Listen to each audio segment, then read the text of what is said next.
Hi hello అందరికి నమస్తే. YS Jaganmohan Reddy ముఖ్యమంత్రిగా ఉన్నప్పుడు తనను తిట్టారని తెలిసినా కూడా, తన శత్రువులకు సంబంధించిన వర్గం అని తెలిసినా కూడా వాళ్ళు తన దగ్గరికి వచ్చినప్పుడు కీలకమైనటువంటి పదవులు ఇచ్చి వాళ్ళని గౌరవిస్తే, జగన్మోహన్ రెడ్డి ఓడిపోగానే మన పార్టీకి రాజీనామా చేసి వేరే పార్టీలో చేరుతున్న పరిస్థితి మనం చూస్తూ ఉన్నాం. ఇట్లా ఒక మహిళను, అంటే తన శత్రు వర్గానికి చెందినటువంటి వాళ్ళ అనుచరులను తెలిసినటువంటి ఒక మహిళను పార్టీలో చేర్చుకొని ఎమ్మెల్సీ పదవి ఇచ్చి గౌరవిస్తే, వైసీపీ పార్టీ ఓడిపోగానే మరి టీడీపీ పార్టీలోకి ఎంట్రీ చేయటువంటి ప్రయత్నం చేసింది. కానీ అక్కడ మరి టీడీపీ పార్టీ ఆ గడప కూడా తొక్కనిచ్చేటువంటి పరిస్థితి లేదు. సో ఈ క్రమంలో ఆమె రాజకీయ భవిష్యత్తు కనుమరుగయ్యేటువంటి పరిస్థితికి ఆమె చేజేతిలో ఆమె తెచ్చుకుంది. ఎవరా మహిళ ఏంటనేది మీకు వీడియోలో చెప్పే ప్రయత్నం చేస్తాను. ఇప్పుడున్నటువంటి రాజకీయ నాయకులు ఏ రకంగా ఉన్నారు? తమ ఉన్నటువంటి పార్టీ అధికారంలో లేకపోతే, అధికారాన్ని కోల్పోతే వెంటనే అధికారంలో ఏ పార్టీ ఉందో ఆ పార్టీలోకి చేరాలని ఒక నిర్ణయం తీసుకుంటారు. మరి ఆ చేరాలనుకున్నప్పుడు వాళ్ళు డైరెక్ట్గా చేరుతారా? ఏం చెప్తారు వాళ్ళు? ఇప్పుడు మేము ఉన్నటువంటి పార్టీ విధానాలు మాకు నచ్చడం లేదు, పార్టీ అధినేత యొక్క నిర్ణయాలు మాకు నచ్చడం లేదు, కాబట్టి ఇట్లనే ఉంటే కనుక ప్రజలకు మేము సేవ చేయలేము, మా రాజకీయ భవిష్యత్తు కూడా నాశనం అవుతుంది. ఇప్పుడు అధికారంలో ఉన్నటువంటి పార్టీ ప్రజలకు సేవ చేస్తూ ఉంది, కాబట్టి ఆ పార్టీలో మేము చేరుతూ ఉన్నాం, మాకు ఆ విధానాలు నచ్చినాయి, ఆ ముఖ్యమంత్రి యొక్క నిర్ణయాలు నచ్చాయని చెప్పి పార్టీ మారుతూ ఉన్నారు. కానీ దీని వెనుక కారణాలు ఏంటి? అసలు సంగతి ఏంటంటే, వీళ్ళు వాళ్ళ వ్యాపార లావాదేవీల కోసం, అధికారం లేకపోతే ఉండలేనటువంటి పరిస్థితులు ఉంటాయి. సో దానికోసం మరి అధికార పార్టీలు ఏం చేస్తూ ఉన్నాయి? ఏదైతే ఇప్పుడు వైసీపీ పార్టీ ఉంది, వైసీపీ పార్టీని ఆ పార్టీలో మంచి పదవులు అనుభవించినటువంటి వాళ్ళ చేతనే జగన్మోహన్ రెడ్డి తిట్టించాలి. అప్పుడు తిట్టిస్తే డ్యామేజ్ ఎక్కువ జరుగుతుంది. వాళ్ళ పార్టీలో ఉన్నటువంటి వ్యక్తులే జగన్మోహన్ రెడ్డి తిట్టారంటే నిజంగా జగన్మోహన్ రెడ్డి నిర్ణయాలు బాగాలేవేమో అనుకునేటువంటి అవకాశం ఉంటుంది. కాబట్టి వాళ్ళ చేతనే తిట్టించడం. అట్లా తిట్టించాలంటే మీకు కీలకమైనటువంటి పదవులు ఇస్తామని చెప్పి, లేకపోతే మీకు ఇది ప్యాకేజ్ ఇస్తామని చెప్పి, లేకపోతే మీరు ఏదైతే కంపెనీలుగా మీ వ్యాపారాలు చేసుకుంటున్నారు కదా మేము సహకరిస్తామని చెప్పి వాళ్ళను రకరకాలుగా ఏదో రకంగా వాళ్ళకి చెప్పి వాళ్ళ చేత తిట్టించేటువంటి ప్రయత్నం చేస్తూ ఉన్నారు. ఆ రకంగా తిట్టిన తర్వాత, డ్యామేజ్ అయిన తర్వాత వీళ్ళు ఏదైతే వాళ్ళకి హామీలు ఇచ్చారో ఆ హామీలు కూడా ఏవి చేయనటువంటి పరిస్థితి, వాళ్ళ నడి రోడ్డు మీద ఆగుతూ ఉన్న పరిస్థితి. ఇదే అంశానికి సంబంధించి జగన్మోహన్ రెడ్డి పదే తన మీటింగ్లో వాళ్ళకి చెప్పడం జరిగింది. మీరు అధికార పార్టీ పెట్టేటువంటి ప్రలోభాలకు కానీ, వాళ్ళు భయపెడుతున్న వాటికి సంబంధించి కానీ ఎక్కడ కూడా భయపడకండి, ధైర్యంగా నిలబడండి, మనం మంచి చేసి మంచిని ప్రజలకు చెప్తాం, మళ్ళీ అధికారంలోకి వస్తాం, మనం తప్పులను సమీక్షించుకుందాం. ఏదో వాళ్ళు తాత్కాలికమైనటువంటి అవసరాల కోసం, పార్టీని డ్యామేజ్ చేయడం కోసం, వాళ్ళ అవసరాల కోసం మిమ్మల్ని బలి చేస్తూ ఉన్నారు. ఇది గుర్తుపెట్టుకొని గతంలో 23 మంది ఎమ్మెల్యేలను ఏ రకంగా తీసుకువెళ్లారో, వాళ్ళ రాజకీయ భవిష్యత్తు ఏ రకంగా నాశనం అయిందో అనేటువంటి అంశాన్ని కూడా పదే జగన్మోహన్ రెడ్డి గారు ప్రస్తావిస్తూ ఉంటారు. అయినా కూడా వీళ్ళు పార్టీలు మారుతూ ఉంటారు. అంటే రీజన్స్ ఇవే, ప్యాకేజో వ్యాపారాలు ఇట్లా రకరకాల ఇది ఉన్నారు. కానీ అక్కడ పోయిన తర్వాత మోసపోతూ ఉన్నారు. ఇప్పుడు ఆ మహిళ ఎవరంటే వావిలాల సునీత. నిజం చెప్పాలంటే టీడీపీ పార్టీ కూడా వావిలాల సునీతను గౌరవించారు, చాలా గౌరవించారు ఆమెను. ఎందుకంటే వావిలాల సునీత గారు గతంలో అలంపూర్ నియోజకవర్గంలో ఎమ్మెల్యేగా పోటీ చేసి ఓడిపోయారు తెలంగాణలో. మళ్ళీ అదేవిధంగా చీరాలలో, ఆంధ్రప్రదేశ్లో కూడా పోటీ చేసి ఓడిపోయారు.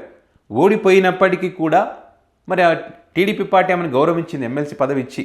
ఎందుకంటే పరిటాల రవి యొక్క అనుచరులు కాబట్టి, పోతుల సురేష్ కానీ పోతుల సునీత కానీ.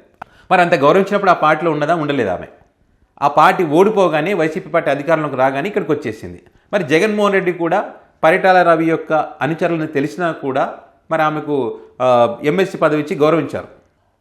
మళ్ళీ ఇప్పుడు టీడీపీ పార్టీ అధికారంలోకి వచ్చింది, వైసీపీ పార్టీ అధికారాన్ని కోల్పోయింది కదా, వెంటనే మళ్ళీ ఇక్కడ రాజీనామా చేసి టీడీపీ పార్టీకి ఎంట్రీ ఇవ్వాలనుకుంది. సో ఈ రకంగా చేస్తున్నటువంటి రాజకీయ నాయకులను మరి ఆ పార్టీలు అదే రకంగా ప్రోత్సహిస్తే కనుక నష్టం జరుగుతుందని చెప్పి ఇప్పుడు టీడీపీ పార్టీ కూడా ఈ పార్టీలో ఆమెను చేర్చుకోకూడదు, గతంలో ఆమె చేసినటువంటి మోసాన్ని మర్చిపోవద్దు, మనం ఎమ్మెల్సీ పదవి ఇచ్చి గౌరవించాము, అయినా కూడా అధికారాన్ని కోల్పోగానే వేరే పార్టీలోకి చేరింది.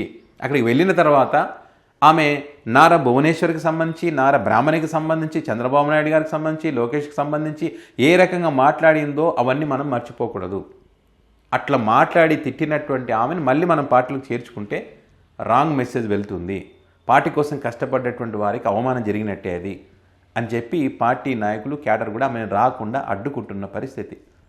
సో ఆమె ఏదైతే పార్టీకి రాజీనామా చేసి అక్కడ చేరాలనుకొని అధికార పార్టీకి చేరాలని భావించిందో అది జరిగే పరిస్థితులు, రాజకీయ భవిష్యత్తు కనుమరుగయ్యేటువంటి పరిస్థితికి ఆమె చేతులు ఆమె తెచ్చుకుంది. సో ఇట్లా ఆమెకు అన్ని దారులు మూసుకుపోయినాయి. సో ఈ క్రమంలో మరి ఆమె భర్త పోతుల సురేష్ గారు కానీ వీళ్ళందరూ కూడా ఏమైనా చేసినా సరే, ఏం చేసినా సరే, ఇప్పుడు కూటమి పార్టీలు ఏవైతున్నాయో బీజేపీ, జనసేన, ఈ టీడీపీ కాదంటే మిగతా బీజేపీ జనసేనలోనైనా చేరాలని ఒక ప్రయత్నం చేస్తూ ఉన్నారు. అందులో భాగంగానే సీఎం రమేష్ చౌదరి ఆయన దగ్గర వాళ్ళకు ఉన్నటువంటి పరిచయాలతో టీడీపీ పార్టీలోకి ఎంట్రీ ఇవ్వాలనేటువంటి ఒక ఆలోచన చేస్తూ ఉన్నారు. వాళ్ళైతే గట్టిగానే రాకుండా అడ్డుకునేటువంటి ప్రయత్నం వాళ్ళు చేస్తూ ఉన్నారు. చివరికి బీజేపీ జనసేన ఈ రెండింటిలోనైనా చేరాలనేటువంటిది వీళ్ళు ప్రయత్నం చేస్తున్నప్పటికీ ఏవి కూడా ఫలించేటువంటి పరిస్థితులు అక్కడ కనిపించడం లేదు.